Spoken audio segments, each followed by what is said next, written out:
আছে বুঝলাম, এবার তুমি উঠো। উঠবো কেন? কারণ আমি এখানে ঘুমাবো। এই জন্যই তো অপেক্ষা করতেছি। আসো চলো ঘুমায় যাই। আরে না না, আমি তোমার সাথে ঘুমাইতে পারবো না। তুমি আমার কথা শোন, তোমরা কোথাও আমি ঘুমাবো কেন? আমি আমাদের বিয়ে হয়েছে না, তার সাথে ঘুমাবো। আসো শোন, তুমি এক কাজ করো, তুমি নিচে ঘুমাও, আমি সাইডে ঘুমাবো। আমার ঘর, আমার সবকিছু, আমার নিজ, আমার নিচে ঘুমাইতে, আমি নিচে ঘুমাইতে পারি না, উপরে ঘুমাবো। চলো, আমার সাথে কিন্তু তুমি বেশি বাড়াবাড়ি করবো। যদি তুমি আমার সাথে বাড়াবাড়ি করছো, তাহলে কিন্তু এই কথা বললো আমি আমার মাস্টার ভাইয়ের কাছে বলে দিই। পরে দেখবা সে কি করে, সে তোমাকে গুলি করে মেরে ফেলছে। সত্যি কথা ঘুমো কি, আমি নিজে খালকাইটা কুমড়ি নিয়ে আসছি, যাইতেছি সবাই।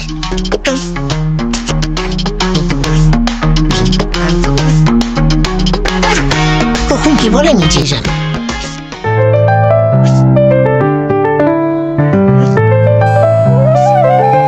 শাশুড়ি মা, এই দেখেন আপনার জন্য আমি নিজের হাত দিয়ে চা বানিয়ে নিয়ে আসছি।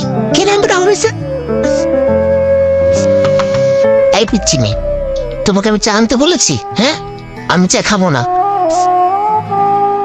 এই শুনো, তুমি আমাকে শাশুড়ি মা বলে ডাকবে না, আমি তোমাকে বউ হিসেবে কখনোই মানি না।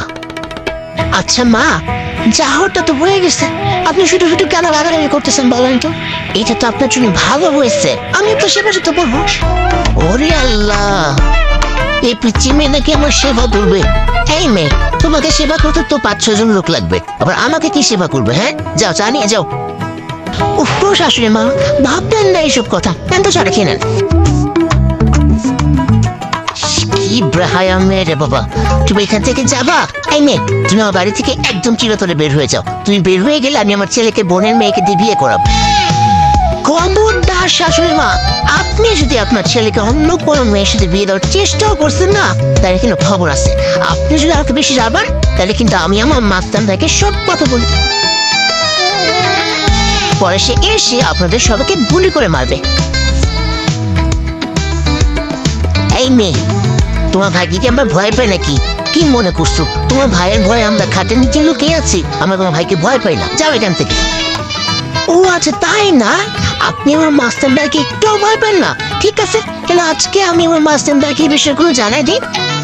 এই শোনো, ভয় পাই, একটু ভয় পাই।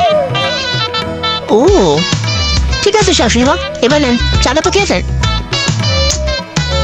বললাম তো চাটা খাবো না। আচ্ছা শোনো, যখন চা খাবো তোমাকে আমি বহু প্রিন্ট বানিয়ে দিও। ঠিক আছে, আপনি যখন নিজের হাতে চাটা খাবেন না, তাহলে আমি আমার মাস্তান ভাইকে কল করি, সে এসে নিজের হাতে আপনাকে চাটা খাওয়াই দিবে। উফ, এই পিচ্ছি মেয়ে, কেন বারবার তোমার মাস্তান ভাইয়ের কথা বলো? তুমি জানো না আমার হার্টের রোগ আছে, যে কোনো সময় স্ট্রোক করতে পারি। আমি চা খাবো না, শোনো যখন খাবো তখন তোমার আমি বলবো। ঠিক আছে, আপনি যখন খাবেন না তাহলে আর কি করেন, আমি একাই খেয়ে ঠান্ডা হওয়ার আগে। চাটা খুব মজা হয়েছে, আপনি তো খাইলেন না, আমি খেলে আপনারই খাওয়া যাবে, ঠিক না? কি হলো বলো না কেন? খাও।